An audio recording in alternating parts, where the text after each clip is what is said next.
Alors, nous allons commencer à écouter de la musique. Mhm.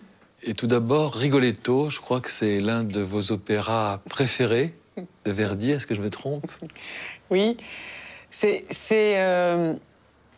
étrange. Je pensais, avant qu'on se voit, à ce que j'aime le plus dans les opéras, ou les moments de paix et d'extase. Et à ce moment-là, on va aller plutôt vers certains moments de Mozart ou certains moments de Handel, ou sinon les endroits de furie, de rage, De vengeance. de vengeance.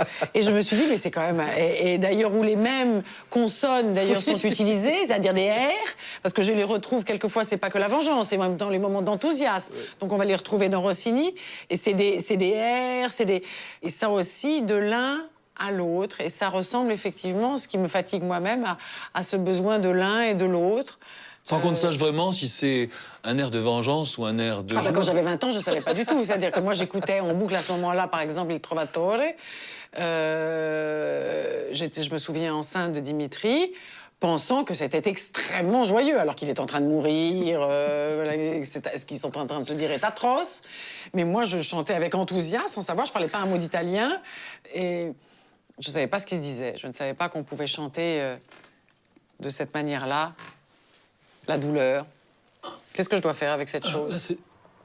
Ouais. Je dois prendre et appuyer? Ouais.